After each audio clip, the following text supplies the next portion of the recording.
ਦਰਸ਼ਕੋ break ਤੋਂ ਬਾਅਦ ਤੁਹਾਡਾ ਸਵਾਗਤ ਹੈ ਜੀ। ਡਾਕਟਰ ਸਾਹਿਬ ਹੁਣ ਸਾਡੇ ਦਰਸ਼ਕਾਂ ਨੂੰ ਦੱਸੋ ਅੱਜ ਦੇ ਦਿਨ ਦੀ ਇਤਿਹਾਸਕ ਅਹਿਮੀਅਤ। ਸਿੱਖ ਇਤਿਹਾਸ ਦੇ ਹਵਾਲੇ ਨਾਲ 1848 ਚ ਮੁਲਤਾਨ ਪ੍ਰੋਵਿੰਸ ਦੇ ਗਵਰਨਰ ਮੂਲ ਰਾਜ ਨੇ ਜਿਹੜਾ ਕਿ ਸਿੱਖ ਰਾਜ ਵੱਲੋਂ ਅਪਾਇੰਟਡ ਸੀ, ਬਗਾਵਤ ਕੀਤੀ, ਜਿਹਦੇ ਤੋਂ ਦੂਸਰੀ ਸਿੱਖ ਅੰਗਰੇਜ਼ ਜੰਗ ਸ਼ੁਰੂ ਹੋਈ। ਮੂਲ ਰਾਜ ਅਖੀਰ ਹਾਰ ਗਏ ਜੀ। ਉਹਨੂੰ ਫੜ ਕੇ ਜਲਾਵਤਨ ਕਰਕੇ ਕਲਕੱਤੇ ਭੇਜ ਦਿੱਤਾ। 1850 ਚ ਉੱਥੇ ਮੌਤ ਹੋਈ।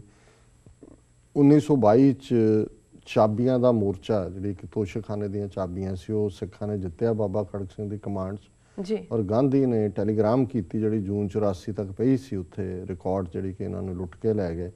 Telegram C, first battle of ਇੰਡੀਆਸ independence one, congratulations, ਕਿ ਭਾਰਤ ਦੀ ਆਜ਼ਾਦੀ ਦੀ ਪਹਿਲੀ ਲੜਾਈ ਤੁਸੀਂ ਜਿੱਤ ਲਈ ਹੈ, ਬਹੁਤ ਵਧਾਈਆਂ।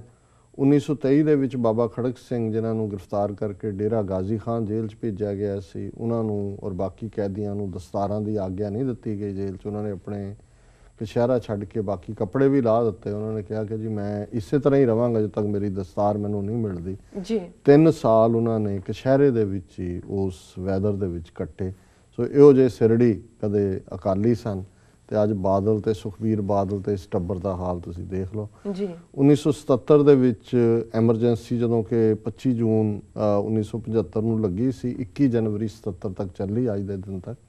ਔਰ ਅਕਾਲੀਆਂ ਨੇ ਮੋਰਚਾ ਲਾਇਆ ਸੀ ਐਮਰਜੈਂਸੀ ਦੇ ਖਿਲਾਫ। 40,000 ਤੋਂ ਜ਼ਿਆਦਾ ਸਿੱਖਾਂ ਨੇ ਗ੍ਰਿਫਤਾਰੀ ਦਿੱਤੀ। ਅੱਜ ਦੇ ਦਿਨ ਮੋਰਚਾ ਇਹ ਖਤਮ ਹੋਇਆ 1977 ਚ।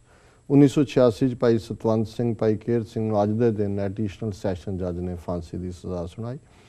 ਵਰਲਡ ਹਿਸਟਰੀ ਦੇ ਹਵਾਲੇ ਨਾਲ 1517 ਦੇ ਵਿੱਚ ਤੁਰਕਾਂ ਨੇ ਜਿਹੜਾ ਕਾਇਰੋ ਇਜਿਪਟ ਉਹਨੂੰ ਫਤਿਹ ਕੀਤਾ। 1673 ਚ ਪਹਿਲੀ ਵਾਰ ਅੱਜ ਦੇ ਦਿਨ ਨਿਊਯਾਰਕ ਤੋਂ ਬੋਸਟਨ ਪੋਸਟ ਆਫਿਸ ਸਰਵਿਸ ਸ਼ੁਰੂ ਹੋਈ। ਜੀ। 1760 ਦੇ ਵਿੱਚ ਵਾਂਡੇਵਸ ਬੈਟਲ ਭਾਰਤ ਦੇ ਵਿੱਚ ਹੋਈ, ਜਿਹਦੇ ਵਿੱਚ ਕਿ ਬ੍ਰਿਟਿਸ਼ ਨੇ ਫਰਾਂਸੀਸੀਆਂ ਨੂੰ ਹਰਾਇਆ।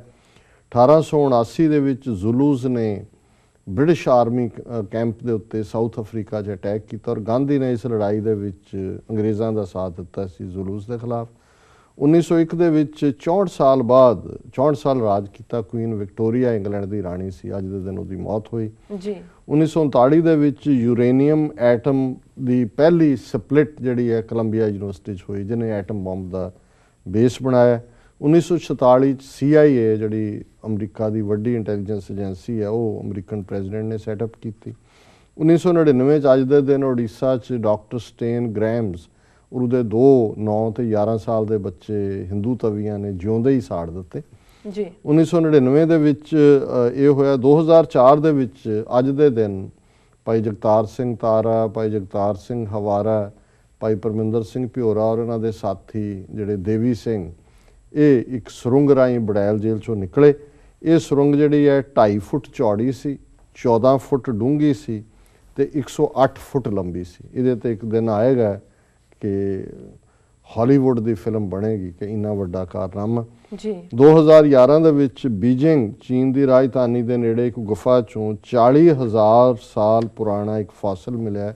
ਇੱਕ ਲੌਂਗ ਬੋਨ ਸੀ, ਜਿਸ 'ਚੋਂ ਇਹ ਅੰਦਾਜ਼ਾ ਹੋਇਆ ਕਿ ਜਿਹੜੇ ਏਸ਼ੀਅਨਸ ਔਰ ਅਮਰੀਕਾ ਦੇ ਨੇਟਿਵ ਅਮਰੀਕਨਸ ਨੇ, ਇਹਨਾਂ ਦੇ ਐਨਸੈਸਟਰ ਜਿਹੜੇ ਨੇ ਉਹ ਸਾਂਝੇ ਸੀ। ਜੀ ਡਾਕਟਰ ਸਾਹਿਬ, ਤੁਹਾਡਾ ਬਹੁਤ ਬਹੁਤ ਸ਼ੁਕਰੀਆ। ਸਾਡਾ ਅੱਜ ਦਾ ਸਵਾਲ ਹੈ, ਸ਼੍ਰੋਮਣੀ ਕਮੇਟੀ ਮੈਂਬਰ ਬੀਬੀ ਕਿਰਨਜੋਤ ਕੌਰ ਨੇ ਕਿਹਾ ਹੈ ਕਿ ਪਹਿਲਾਂ ਕੌਮ ਇਹ ਫੈਸਲਾ ਕਰੇ ਕਿ ਸਾਨੂੰ ਜਥੇਦਾਰਾਂ ਦੀ ਲੋੜ ਵੀ ਹੈ ਕਿ ਨਹੀਂ। ਜੀ ਡਾਕਟਰ ਸਾਹਿਬ, ਕੀ ਟਿੱਪਣੀ ਹੈ ਤੁਹਾਡੀ ਇਸ ਬਾਰੇ? ਦੇਖੋ, ਜਥੇਦਾਰ ਆਨੰਦਗੜ੍ਹ ਨੂੰ ਕੱਢਣ ਤੋਂ ਬਾਅਦ ਸ਼੍ਰੋਮਣੀ ਕਮੇਟੀ ਨੇ 5 ਮੈਂਬਰੀ ਕਮੇਟੀ ਬਣਾਈ ਹੈ। Doctor Kirpal Singh, historian Chandigarh, doctor Jaspal Singh, Punjab university Patiala, doctor Balwant Singh Dhillon ਔਰ ਪ੍ਰਿੰਸੀਪਲ ਪ੍ਰਿਥੀਪਾਲ ਸਿੰਘ ਕਪੂਰ ਔਰ ਦਿਲਮੇਘ ਸਿੰਘ ਸਕੱਤਰ ਨੂੰ ਉਹਦਾ ਕੋਆਰਡੀਨੇਟਰ ਬਣਾਇਆ ਕਿ ਜੀ ਜਥੇਦਾਰ ਕਿਵੇਂ ਬਣਾਏ ਜਾਣ, ਕੀ ਨਿਯਮ ਹੋਣ, ਕੱਢੇ ਕਿਵੇਂ ਜਾਣ। ਬੀਬੀ ਕਿਰਨਜੋਤ ਕੌਰ ਨੇ ਬਿਲਕੁਲ ਠੀਕ ਨੁਕਤਾ ਚੁੱਕਿਆ ਜੀ ਜੀ ਕਿ ਵੀ ਗੁਰਦੁਆਰਾ ਐਕਟ ਦੇ ਵਿੱਚ ਤਾਂ ਕੋਈ ਪ੍ਰੋਵੀਜ਼ਨ ਹੀ ਨਹੀਂ ਹੈ। ਔਰ ਉਹਨਾਂ ਨੇ ਕਿਹਾ ਵੀ ਜੇ ਹੈੱਡ ਗ੍ਰੰਥੀ ਮਰਿਆਦਾ ਦੇ ਲਈ ਨੇ ਆਲਰੇਡੀ, ਤੇ ਜਥੇਦਾਰਾਂ ਦਾ ਕੀ ਰੋਲ ਹੈ ਵੀ ਤੁਸੀਂ ਹੁਣ ਉਹਨਾਂ ਨੂੰ ਗ੍ਰੰਥੀ ਤੋਂ ਹੈੱਡ ਗ੍ਰੰਥੀ ਪ੍ਰਮੋਟ ਕਰਕੇ ਇੱਕ, ਉਹਨਾਂ ਨੇ ਕਿਹਾ ਵੀ ਡਿਬੇਟ ਹੋਣੀ ਚਾਹੀਦੀ। ਔਰ ਅਸੀਂ ਸਮਝਦੇ ਹਾਂ ਵੀ ਇਹ ਸਾਰੇ ਇਸ਼ੂ ਨੇ, ਜਿਵੇਂ ਅਸੀਂ ਕਮਿੰਗ ਐਤਵਾਰ ਜਾਣਾ ਹੈ ਮਿਲਪੀਟਸ ਬੇ ਏਰੀਆ ਦੇ ਵਿੱਚ, ਉਹਦੇ 'ਚ ਵੀ ਜਿਹੜੇ ਇਸ ਇਸ਼ੂ ਨੂੰ ਅਸੀਂ ਡਿਸਕਸ਼ਨ ਦਾ ਮੁੱਦਾ ਬਣਾਵਾਂਗੇ। ਸੋ ਅਸੀਂ ਸਮਝਦੇ ਹਾਂ, ਔਰ ਬਾਕੀ ਵੀ ਗੁਰਦੁਆਰਿਆਂ ਦੇ ਨੁਮਾਇੰਦੇ ਆ ਰਹੇ ਨੇ, ਅਸੀਂ ਸਮਝਦੇ ਹਾਂ ਵੀ ਇਹ ਗਲੋਬਲੀ ਡਿਬੇਟ ਹੋਣੀ ਚਾਹੀਦੀ ਹੈ ਕਿ ਜਿਸ ਤਰੀਕੇ ਨਾਲ ਇਹ ਸਾਰਾ ਸਿਸਟਮ ਕੰਮ ਕਰ ਰਿਹਾ ਹੈ, ਸ਼੍ਰੋਮਣੀ ਕਮੇਟੀ ਨੇ ਜਿਵੇਂ ਜਥੇਦਾਰ ਆਪਣੇ ਗ੍ਰੰਥੀਆਂ ਨੂੰ ਵੀ ਬਣਾ ਕੇ ਉਹਨਾਂ ਨੂੰ ਇਸਤੇਮਾਲ ਕਰਦੇ ਨੇ, ਇਸ ਸਾਰੇ ਨੂੰ ਕਿਵੇਂ ਰੋਕਿਆ ਜਾਏ। ਸੋ ਅਸੀਂ ਸਮਝਦੇ ਹਾਂ ਕਿ ਬੀਬੀ ਕਿਰਨਜੋਤ ਕੌਰ ਜਿਹੜੇ ਨੇ ਉਹਨਾਂ ਨੇ ਇੱਕ ਚੰਗੀ ਗੱਲ ਕਹਿ ਕੇ ਇੱਕ ਡਿਬੇਟ ਇਸ ਪਾਸੇ ਖੜੀ ਕੀਤੀ ਹੈ। ਇਹਦਾ ਐਂਡ ਜੇ ਕੌਮ ਚਾਹੁੰਦੀ ਹੈ ਜੀ ਜਥੇਦਾਰ ਹੋਣੇ ਚਾਹੀਦੇ ਨੇ, ਕਿਵੇਂ ਬਣਾਏ ਜਾਣ, ਘੱਟੋ ਘੱਟ ਇਹਨਾਂ ਦੇ ਕੰਟਰੋਲ ਚੋਂ ਨਿਕਲਣ ਸ਼੍ਰੋਮਣੀ ਕਮੇਟੀ ਦਾ, ਇੱਕ ਵੱਖਰੀ ਗੱਲ ਹੈ। ਲੇਕਿਨ ਇਹ ਜਿਹੜਾ ਮੈਂ ਸਮਝਦਾ ਵੀ ਇਹ ਸਾਰਾ ਮੁੱਦਾ ਜਿਹੜਾ ਇਹ ਵਿਚਾਰਿਆ ਜਾਣਾ ਚਾਹੀਦਾ। ਜੀ ਡਾਕਟਰ ਸਾਹਿਬ, ਹੁਣ ਸਾਡੇ ਦਰਸ਼ਕਾਂ ਨੂੰ ਦੱਸੋ ਅੱਜ ਦਾ ਵਿਚਾਰ। ਅੱਜ ਦੇ ਵਿਚਾਰ ਲਈ ਅਸੀਂ ਕਬੀਰ ਸਾਹਿਬ ਦਾ ਪ੍ਰਭਾਤੀ ਰਾਗ ਦੇ ਵਿੱਚ ਜਿਹੜਾ ਸ਼ਬਦ ਹੈ ਉਸ ਨੂੰ ਚੁਣਿਆ ਜੀ। ਔਰ ਇਹ ਬੜਾ ਪਪੂਲਰ ਸ਼ਬਦ ਹੈ, ਬਹੁਤ ਵਾਰ ਗਾਇਨ ਹੁੰਦਾ ਹੈ, ਬੋਲਿਆ ਜਾਂਦਾ ਹੈ। ਔਰ ਇਹ ਇਹਨਾਂ ਜਿਹੜੀ ਮਨੁੱਖਤਾ ਦੀ ਸਾਂਝ, ਇਨਸਾਨੀਅਤ ਦੀ ਸਾਂਝ ਦੀ ਗੱਲ ਕਰਦਾ। ਇਹਦੇ ਸ਼ਬਦ ਆਪਣੇ ਆਪ ਦੇ ਵਿੱਚ ਹੀ ਬੜੇ ਸਪਸ਼ਟ ਨੇ। ਔਰ ਇਹ ਸ਼ਬਦ ਹੈ, ਅਵਲ ਅੱਲਾਹ ਨੂਰ ਉਪਾਇਆ, ਕੁਦਰਤ ਕੇ ਸਭ ਬੰਦੇ, ਏਕ ਨੂਰ ਤੇ ਸਭ ਜਗ ਉਪਜਿਆ, ਕੌਣ ਭਲੇ ਕੋ ਮੰਦੇ, ਲੋਗਾ ਭਰਮ ਨਾ ਭੂਲੋ ਭਾਈ, ਖਾਲਿਕ ਖਲਕ खलक में खालक, पूर रहो सरब ठाई, माटी एक अनेक भांत कर, साजी साजन हारे, ना कछ पोच माटी के भांडे, ना कछ पोच कुंभारे, सब में सच्चा एको सोई, तिसका किया सब किछ होई, हुक्म पछाणै सो एको जाने, बंदा कहिए सोई, अल्लाह अलख न जाई लख्या, गुर गुड़ दीना मीठा, कह कबीर मेरी शंका नासी, सर्व निरंजन डीठा। कि अव्वल सब तो पहला एक सब तो अव्वल अल्लाह नूर उपाय, सब तो पहला रब ने नूर पैदा किया और उस नूर ने ही सारी सृष्टि नूं साजा।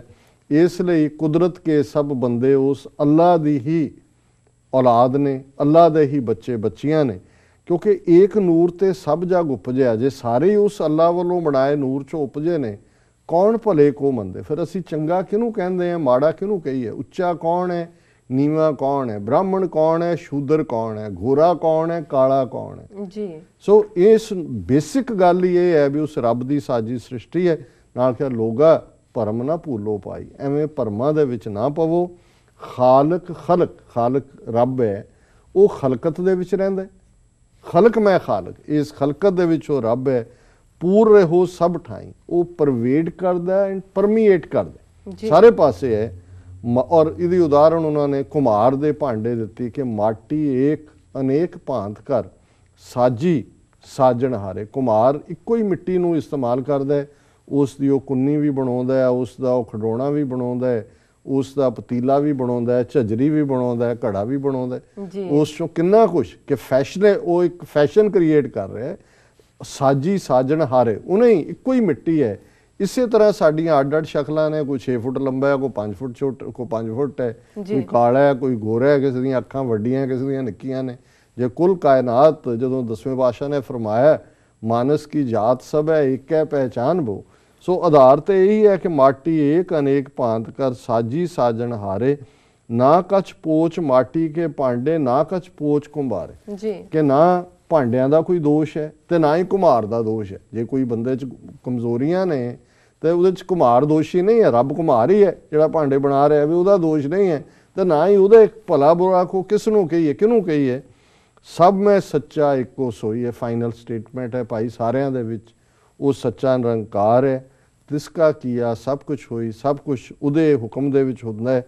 हुक्म पछाणै सो एको जाणै, बंदा कहीए सोई। रब दा बंदा वही है जिहड़ा उसदे हुक्म नूं पछाणदा है, हुक्म दे उत्ते अमल ना करदा है। अल्लाह अलख ना जाई लख्या, उस रब नूं किसे ने कोई देख नहीं सकदा है। गुर गुड़ दीना मीठा, हाँ उस वाहिगुरू दी होंद दी रियलाइजेशन, जिवें मिठा गुड़ दे के तुसीं उहदे स्वाद नूं माणदे हो, गुरु ने उस निरंकार दे हुक्मी बंदा होण दा मिठा गुड़ दिता है। कह कबीर मेरी शंका नासी, सर्व निरंजन डीठा। उस गुरु दे मिठे गुड़ ने, गुरु दे उपदेश ने मेरे सारे शंके डाउट्स दूर कर दिते। सर्व निरंजन डीठा, हुण मैं जिथे देखदा मैनूं वो निरंकार, वो निरंजन, ਉਹ ਵਾਹਿਗੁਰੂ ਨਜ਼ਰ ਆਉਂਦਾ ਹੈ। ਜੀ। ਸੋ ਇਹ ਅੱਜ ਦਾ ਵਿਚਾਰ ਹੈ। ਜੀ ਡਾਕਟਰ ਸਾਹਿਬ, ਤੁਹਾਡਾ ਬਹੁਤ ਬਹੁਤ ਧੰਨਵਾਦ। ਤੁਸੀਂ ਅੱਜ ਦਾ ਵਿਚਾਰ ਸਾਡੇ ਦਰਸ਼ਕਾਂ ਨਾਲ ਸਾਂਝਾ ਕੀਤਾ। ਇਸ ਨਾਲ ਆਪਣੇ ਵਿਊਅਰਸ ਕੋਲ ਲੈਣੀ ਇਜਾਜ਼ਤ। ਵਿਊਅਰਸ, ਸਾਡੇ ਪ੍ਰੋਗਰਾਮ ਦਾ ਸਮਾਂ ਇੱਥੇ ਸਮਾਪਤ ਹੁੰਦਾ ਹੈ। ਤੁਸੀਂ ਆਪਣੀ ਰਾਏ ਤੇ ਸੁਝਾਅ ਸਾਨੂੰ ਭੇਜਣਾ ਨਾ ਭੁੱਲਣਾ। ਸਾਡੇ ਇਸ ਪਤੇ ਤੇ sos@tv84.tv ਤੇ ਅਸੀਂ ਆਪਣਾ ਪ੍ਰੋਗਰਾਮ ਲੈ ਕੇ ਫਿਰ ਦੁਬਾਰਾ ਹਾਜ਼ਰ ਹੋਵਾਂਗੇ। ਤਦ ਤੱਕ ਲਈ ਮੈਨੂੰ ਤੇ ਆਪਣੇ ਡਾਕਟਰ ਸਾਹਿਬ ਨੂੰ ਆਗਿਆ ਦਿਓ ਤੇ ਬੁਲਾ ਦਿਓ। ਫਤਿਹ। ਵਾਹਿਗੁਰੂ ਜੀ ਕਾ ਖਾਲਸਾ, ਵਾਹਿਗੁਰੂ ਜੀ ਕੀ ਫਤਿਹ।